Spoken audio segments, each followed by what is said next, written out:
So my doctor were even with 1%. We say plan ever in the hospital. Or your doctor say if you the way forward, doctor say the best way forward by IVF. So na mo I got through that pain. We say plan wherever missing biko. I should cover his shame.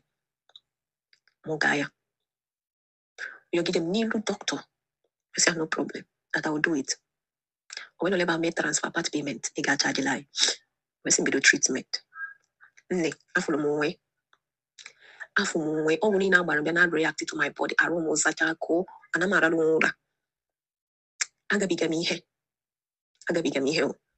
But I had ewe mecha eme the transfer ake with sperm ya sa ya self so such I always select ba as na ndi na dilo maka ndi di mma we select ta ni me nke select ta one okay fertilizing my egg even after came the transfer man name all these things or na reason ma oh occasionally go ni so abia sometimes na abia doctor na ajum say why no na use say na no ya abia letter I was covering up doctor na say na that guy we see iso ma abia kofu ihe na agabika because of him na cover ya up oya ke metalo. After 2 weeks, the IVF is failed. It happened on December 18, 2023. We failed on December 18. Be ya one day Bible you come na mama ihenga bika. Among the pains ngabika. Mbe ba kwa becha pota na December 20th. Mpoya. Nsia. Ni name wa mo be too much. Na mo come na IVF I feel but I'm not giving up on you. I will still stand by you no matter what. Manaya nyerumaka, no name wa mo be too much. No to say 3 things sometimes na mother like it. No wanna make it hojo. Kamani guamu, that means you go by your friends or go by your parents. Because me, when I'm with friends, you know, you gawa. Did you lose it because now you are with friends? You're not to do your wife as it's a wife. What by any water? You know, they will not draw more close to him that he will never leave me. That we will pull through together. Say amen. For a period, that 20th. But on the 25th, we boy say, okay, a papa no go baron, Kadimnalu, Kai try a natural process. I will do. That fire get away for that 28th night. After moving serious pain. We're moving. After I went since morning, when I complain, after the boom, when I say, you know, we say, back I watch ya today and tomorrow. You don't know what I took one day go, charge. And secondly, Yemen and what was EJ, the hospital. But after I did the last one, that IVF fail. When I say KJ, Joe doctor, the reason what told you fail. No, I'm not trying to go on IVF fail like that. I didn't the process. Doctor, we up come. When some no spam demo, meaning the IVF which we fail, not the 2 poor. Na EMA abo ka no bona me kwe ke use donor spam. The thing we say na dem look very young. We just use donor spam. And all those things may have consequences in the near future. EMA abo that there is God. Can you try again? I will get back to him. When will we never? So ga after the name boom. Dim na sem kai jono. Send a majority. Can you go 2 days? Maybe it will subside. He had him on 28th night. To the extent we na on time. I think before 7:30 because it didn't use him on subu. He was on when na okay, nigga go man hotel like I want bata. Say because you go to blanket. Oh, blanket to Jordan. No this duvet. When say anemia, come magie the blanket. We do kwasa from. Come na we got subside to small. We magie. We magie dinner. Ono kwa na before ni mo dinner. Oni wota kebe true. Ngwa ajonro. Ajonro aka nrozi tete.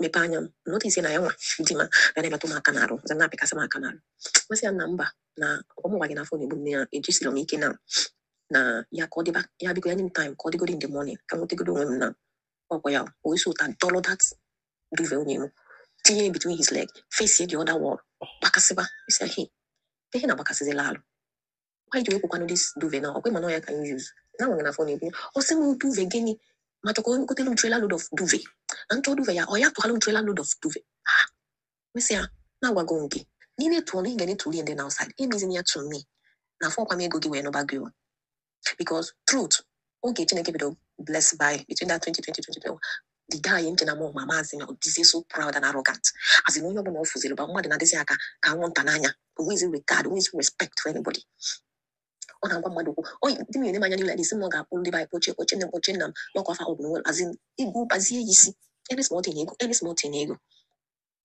nwesị ya na ejisi na ego anyalụ n'isi na inwekwa shishi nwefọ gị like ya gị ị na-anyalụ ndị ọzọ na-ame ya outside imezi na to me na nwunye gị ma ihe na-agabiga for the past 5 months we say give duvet. You don't want to go into a load of duvet. Oga, why you like this? We say na nne na mazo mazo. Na nna m enwere ego, na ya mo ji kpọrọ m onye nwanne nne m ka ọ zụọ m. Hi. We say ya, why iwe nwere mbụ. One, the pain na agabiga. Two, the nrọ na what about the self. And three, okwu ka ihe butelu nne na nna m n'okwu again. We say ya, gbasị aka nsara ya okwu, we say ya. Ị na-eme more, ị na-behave more like a tout than a gentleman. Ị na-behave ka onye azụ na slump. Even though some people na slump nwe human sympathy. Nsa kuti isi mo menoti. Nsa na most times ọ na-ama gwa gị sị gị, some of ị ga-ekwu nwa mmadụ obi, ọ ka mma na ịgbachi nkịtị. Arụ one ka my father ji tọọ gị, ị ga-eji na-ewetara my father ọnụ n'onwere ego. Wee jụọ ya sị ya, do you know my parents at all? Mgbe m nọ na school, ebuku m gị pọ n'anya. So ọ bụ ọsị na maka na ọ bụrụ my parents is ụmụ. Na mụ bụ nwaanyị anụrụ anụ, na ya nụrụ m anụ, na ọ bụ na ya mechaa m ife, sị ma malụ. Nne, o nwere ife a na-agwa, ụlọ ajọ okwu na-agwa mmadụ. Ọ na-agwara m. Wee sị n'oge ka your parents na-azụlọ.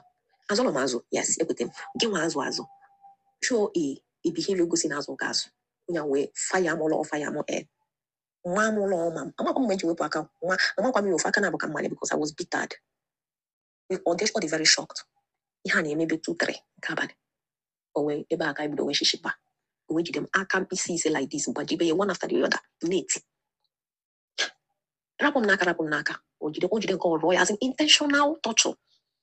Wee dọrọ onwe m dọrọ ya wee gaba n'ebe ayọ na idebe n'ụsọ ebe wọl wee dọta dị ayọ wee rezi wee sị ọkụ na ịrapụrụ nkịta nke ọ ga-ayọ na mgbe gwara ya oweli aka rapụ m ozugbo wee dabe ihe ọzọ mebe ya na-emezi before that time chefobego already na-emezebe 7 nke ụtụtụ mbe wee buru fonu kpọwakwa ndị ọyị ya na-ada sọpọt ya ihe aja sọpọt ya bụrụ na ha like omume ma ọ bụ ka sọfụ na ọ na-enye ha ego ha need ego ha bịa collect ya n'aka ya so ha ncha bịa dị loyal to him ndị niile ya na ya na Igbo ndị ọka na wealth so ọ ya na control zi ha wee kpọọ ha wee bịa that morning ọ bịala n'ozugbo sị ha na m ogbula ya na m ọchọ ikugbu ya no asef na-emegodo akwa ihe eme na aka na-egbu m so I wasn't even interested in whatever they were saying. Ofu onye nwoke na-emesi ya guy na ihe ime this lady na ọ dịrị mma ihe a bụrụ ihe ga-eso okwu na gosipụsị over his nwe nwoke na etinye mbọ ya epechakwa m akwụkwọ ficha anya mmiri sef the only thing mma bụ na that day na eje m shop nọrụzie n'ụlọ nọsụbanụ my wounds now.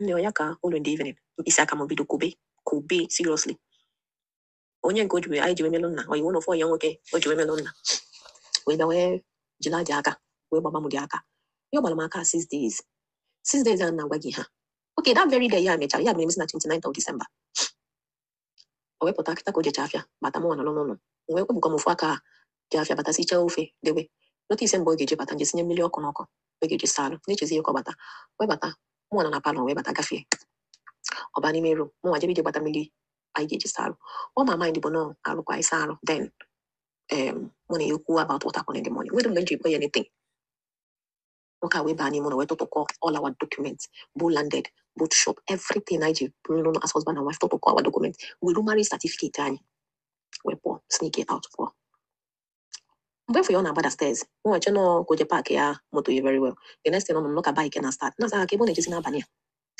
the document amadị m na akpa ubu abụ because n'ozo yizo so amadị m na mgbe nji wefụzi akpa bụ mgbe ọ pụgo outside gate already na-anyafụzi anya ana wefu akpa ubu all this school bag say well maybe n'iwe ka na-ewe ya rapụ ya pụtazie in the morning mụ ala nọ na pụtazie in the morning notice na all our documents none of them the house kpọchakwa ya nkịtị nwe dị ife uche m ụgba nothing uche m agbara of anything chekiri that day ka ọ natara wee kpọọ ofu nke o ji melụ n'obi biko na ya bịa onye nwesị na-ekwu ya eme ọsị m nọ n'oyi na onye nke afọ bụ supporters ọsị m oke ka ya gbagodo m aka wee gbaba m aka wee gbaa ọbịa njem onye na ọgba m aka ọbịa in the night ọgba m aka for 6 days nọkọtasị m na dị aka pụrụ from socket na m na-eje n'ebe ndị na-agba aka na ọ bụzi ihe oge emenwu wesị okay fine all this while agwara m nne ya agwara m nna ya agwara m ụmụnne ya anything agwakwara my parents anything mgbachi nkịtị nne ya ihe mere sị na emezi agaghị come home let's talk ọgụcha dị message ọgbachi m nkịtị ọnwa onye request order from shop ndecha the order send the person account number ya akwụnye ụgwọ send ya confirm the order